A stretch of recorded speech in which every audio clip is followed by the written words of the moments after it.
Hello welcome back to my YouTube channel. അപ്പോൾ ഇന്ന് നമുക്ക് ചിൽഡ്രൻസ് ഡേ ഒക്കെ ആയതുകൊണ്ട് അന്നമോനെ ഞാൻ വിചാരിച്ചു ഒരു കുട്ടി ചാച്ചാജി ആക്കിയാലോ എന്ന്. ചേട്ടന് ഇപ്പോൾ ഇങ്ങനത്തെ കാര്യങ്ങൾക്കൊന്നും കിട്ടില്ല, ആൾ കുറച്ചുകൂടി വലുതായല്ലോ. അപ്പോൾ എന്തായാലും അനിയത്തിനെ വെച്ചിട്ട് എന്തെങ്കിലുമൊക്കെ റെഡിയാക്കാൻ പറ്റുമെന്ന് വിചാരിച്ചു. അപ്പോൾ അതിന് വേണ്ടിയിട്ട് ഡ്രസ്സ് നോക്കിയപ്പോൾ ഇങ്ങനത്തെ ലോങ് കുർത്ത വൈറ്റൊന്നും അന്നമോനിൻ്റെ കയ്യിലില്ലാത്തതുകൊണ്ട് അവളുടെ ഏട്ടൻ്റെ തന്നെ ഒരു വൈറ്റ് ഷർട്ടാണ് കേട്ടോ നമ്മളെടുത്തത്. അപ്പോൾ അവൾക്കാകുമ്പോൾ അത് കുറച്ചുകൂടി ലെങ്ത്ത് കൂടുതലുണ്ടാവുമല്ലോ. അപ്പോൾ അതുകൊണ്ട് ഒരു ഷർട്ടും പിന്നെ അവൻ്റെ തന്നെ ഒരു കുർത്തയുടെ കൂടെയുള്ള ഒരു വൈറ്റ് പാൻസുമാണ് ഇട്ടിട്ടുണ്ടായിരുന്നത്. പിന്നെ ഇതിൻ്റെ മുകളിലും ഇടുന്നത് നമ്മൾ അവൻ്റെ തന്നെ ഒരു ബ്ലേസർ ഉണ്ടായിരുന്നു. അപ്പോൾ അത് ഇടുന്നതുകൊണ്ട് തന്നെ ഷർട്ട് വലിയ കുഴപ്പമില്ലല്ലോ. അതിൻ്റെ മുകളിൽ ഇത് വരുമ്പോൾ ഷർട്ട് അധികമൊന്നും കാണില്ല, ആകെപ്പാടെ സ്ലീവ് മാത്രമേ ഒന്ന് പുറത്തേക്ക് നമ്മൾ കാണുന്നുള്ളൂ. അപ്പോൾ ഷർട്ടായാലും കുറച്ച് ലൂസും കാര്യങ്ങളൊക്കെ ഉണ്ട്, കാരണം ചേട്ടൻ്റെ ആണല്ലോ ഇടുന്നത്. അപ്പോൾ ഞാൻ ജസ്റ്റ് വെറുതെ ഫോട്ടോ എടുക്കുക എന്നുള്ള ഒരു കാര്യത്തിനായതുകൊണ്ട് ഇതൊക്കെ ധാരാളം, വലിയ കുഴപ്പമൊന്നും ഉണ്ടായിരുന്നില്ല. അങ്ങനെ ഒരു വിധത്തിൽ ഡ്രസ്സൊക്കെ നമ്മൾ സെറ്റാക്കി. പിന്നെ നമുക്കറിയാം ചാച്ചാജിയുടെ കയ്യിൽ നമുക്ക് ഫോട്ടോസിലൊക്കെ നോക്കുമ്പോൾ കാണുന്നതാണ് ഈ ഒരു റോസ് ഫ്ലവർ. അപ്പോൾ പൂവ് നമ്മുടെ കയ്യിലില്ലാത്തതുകൊണ്ട് എൻ്റെ തന്നെ നമ്മളിങ്ങനെ നമ്മുടെ തലയിലൊക്കെ വെക്കുന്ന അങ്ങനത്തെ ഒരു യുപിന്ന് അടക്കമുള്ള ഒരു ഫ്ലവറിൻ്റെ അങ്ങനത്തെ ഒരു ഇതുണ്ടായിരുന്നു. അപ്പോൾ അതാണ് ഞാൻ അതിന് വേണ്ടിയിട്ട് ചെയ്തിട്ടുണ്ടായിരുന്നത്. പിന്നെ അവൾക്ക് ചെറിയ മേക്കപ്പൊക്കെ വേണമെന്നൊക്കെ പറഞ്ഞപ്പോൾ ഞാൻ എൻ്റെ കയ്യിൽ തന്നെയുള്ളത് വെറുതെ കൈകൊണ്ട് വെറുതെ ഇങ്ങനെ തൊട്ട് കാണിച്ചു ഒന്ന് റെഡിയാക്കി.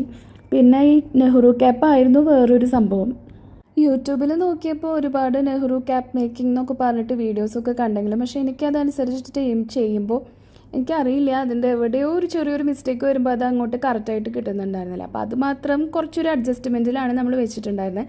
അപ്പോൾ ഇതായിരുന്നു കേട്ടോ മൊത്തത്തിലൊരു ലുക്ക്. പിന്നെ ഒരു ബ്ലാക്ക് ഷൂസും കൂടിയും വേണമെന്നുണ്ടായിരുന്നു, പക്ഷേ അന്നമ്മൂൻ്റെ കയ്യിൽ ബ്ലാക്ക് ഷൂ ഇല്ല. പിന്നെ ചേട്ടൻ്റെ തന്നെ വേണമെങ്കിൽ ഇടണം. അപ്പോൾ പിന്നെ നമ്മളുള്ളത് വെച്ച് അഡ്ജസ്റ്റ് ചെയ്തു.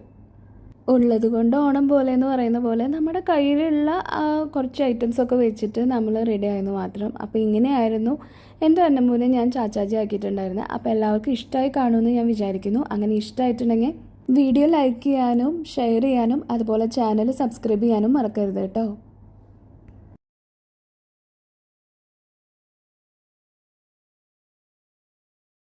കുറച്ച് ഫോട്ടോസും കൂടി ഇവിടെ ആഡ് ചെയ്യാമെന്ന് വിചാരിച്ചു.